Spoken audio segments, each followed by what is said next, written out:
Praise lord, దేవుని స్తోత్రం, హల్లెలూయా. Hosanna వైఎస్ఎస్బి ministry పరిచయం తరపున మీ అందరికీ శుభాభివందనాలండి. ఉదయకాలం వేళ దేవుడు దాచుంచిన మేళ్ళ చేత మిమ్మల్ని నింపి తృప్తిపరిచి ఆశీర్వదించునుగాక. ఆమేన్. ఉదయకాలం వేళ దేవుని వాక్యాన్ని ధ్యానం చేద్దాం. కీర్తన గ్రంథము 23వ అధ్యాయము 3వ వాక్యం. నా ప్రాణమునకు ఆయన సేద తీర్చుచున్నాడు, తన నామమును బట్టి నీతి మార్గంలో నన్ను నడిపించుచున్నాడు. హల్లెలూయా.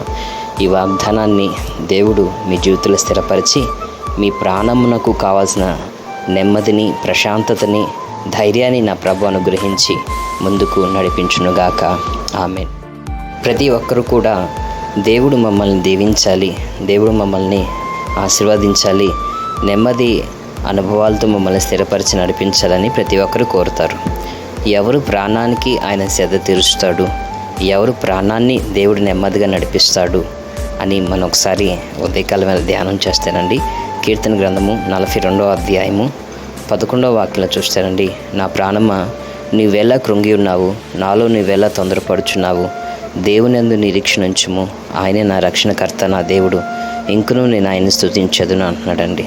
ఇక్కడ ప్రాణము కృంగిపోతుంది. అయితే కృంగిపోతున్న తన ప్రాణానికి భక్తుడు చెప్పుకుంటున్న మాట ఏంటంటే, దేవునందు నిరీక్షణ ఉంచి ధైర్యంగా ఉండు, ఎందుకు కృంగిపోతున్నావు అనేసి తన ప్రాణానికి తానే సర్ది చెప్పుకుంటున్నాడు.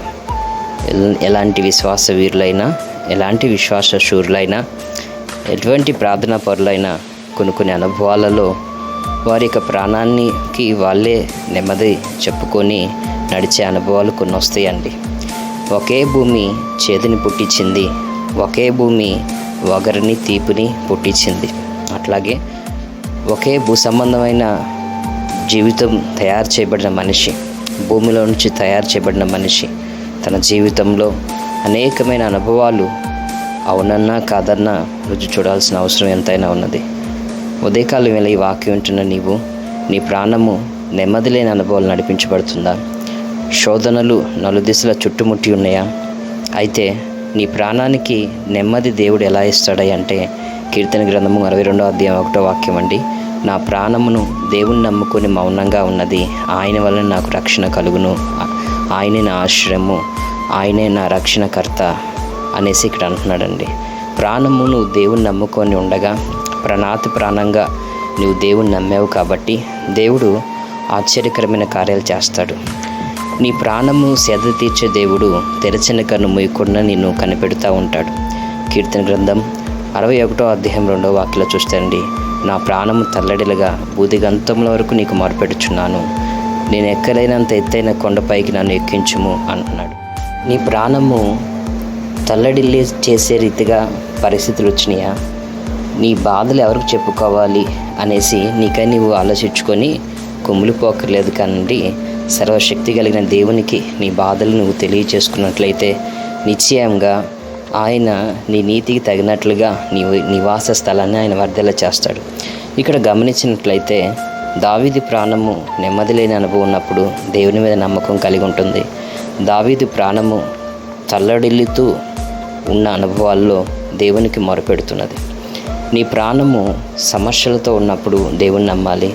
నీ ప్రాణమైన దేవుడు తన అద్భుత కార్యం నీ జీవితంలో జరిగించేదాకా, నీ ప్రాణమునకు ఆయన సేద తీర్చేదాకా నీవు ఆయన నీతి మార్గంలో నడిపించబడాలి.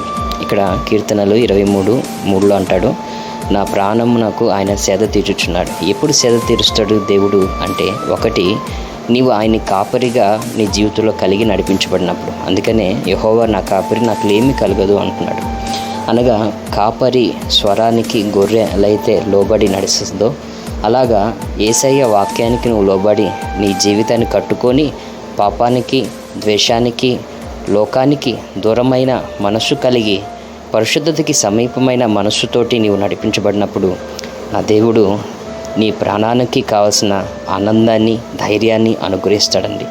అంతేకాదు నా ప్రాణం నాకు ఆయన సేద తీర్చుచున్నాడు అని చెప్పి తన నీతి మార్గమును బట్టి నన్ను నడిపించుచున్నాడు అంటున్నాడు. తన నీతి మార్గం అనగా దేవుని నీతి మార్గం. నీతి అంటే అబ్రహాము దేవుని నమ్మెను, అది అతనికి నీతిగా ఎంచబడును అని గల్తీల సంఘానికి అక్కడ భక్తుడి ద్వారా దేవుడు రాయిస్తారు. అయితే దైవనీతి ఉంది, లోకనీతి ఉంది. నువ్వు దైవ నీతిలో నడిపించబడితే నీవు గొప్ప విజయాన్ని సాధించుకుంటావు. ఎందుకంటే నువ్వు దేవుని చిత్తముతోటి నువ్వు అక్కడ అడుగు పెడుతున్నావు కాబట్టి. నీ యొక్క స్వనీతి అనుకోండి, ఆ నీతి కొంతవరకు నిలబడుతుందండి.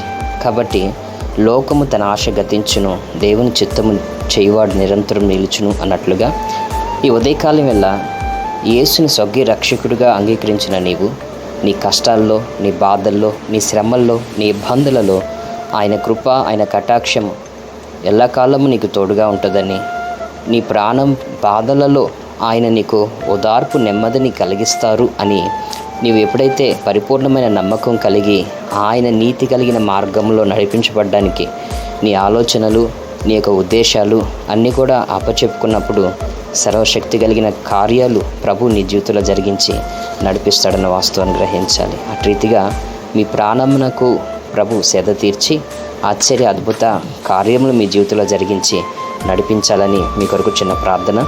కృపా సత్య సంపుడగు దేవా, మీకు స్తుతి స్తోత్రం చెల్లిస్తున్నాం.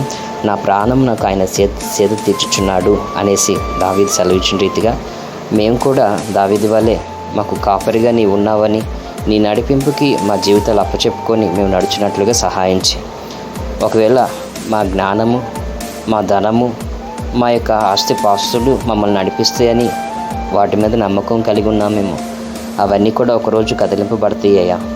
లోకము తన ఆశ గతించిపోతుంది, నీ చిత్తము చేయవాడు ఏ స్థితిలోనైనా నిలబెట్టబడి నడిపించబడతాడు అన్నట్లుగా నీ చిత్తమై నడుచున్నట్లుగా సహాయించి ఈ ప్రార్థనలో ఎక్కిపిస్తున్న నీ బిడ్డలైన వారిని దీవించి ఆశీర్వదించు. కరుణ కటాక్షంతో నింపు, కృపాక్షమంతో నింపమని, సర్వశక్తి కలిగిన కార్యాలు జరిగించమని, నిన్ను కాపరిగా దావీదు వలె అంగీకరించి సర్వ ఆశీర్వాదాలు, మేలులు నీ బిడ్డలు పొందినట్లుగా సహాయం చేయమని నజరేయుడైన యేసుక్రీస్తు ప్రశస్త నామములో ప్రార్థిస్తున్నాం తండ్రి, ఆమేన్. మన తండ్రి అయిన దేవుని ప్రేమ, తన కుమారుడైన యేసుక్రీస్తు కృప, ఆదరణకర్త అయిన పరిశుద్ధాత్మ దేవుని ఆయన సన్నిధి సహవాసం కృపయు ఈ వాక్యం ఉంటున్న ప్రతి ఒక్కరికి తోడై ఉండి నిశ్చయంగా ప్రాణ బాధల్లో నుంచి గొప్ప విడుదల కలిగించి నలుదిశల నెమ్మదిని అనుగ్రహించి చేయుచున్న ప్రతి చేతి పనులని, ప్రయత్నాలని అన్నిటినీ ప్రభు ఆశీర్వదించి జయమిచ్చి నడిపించునుగాక. Amen, amen, amen.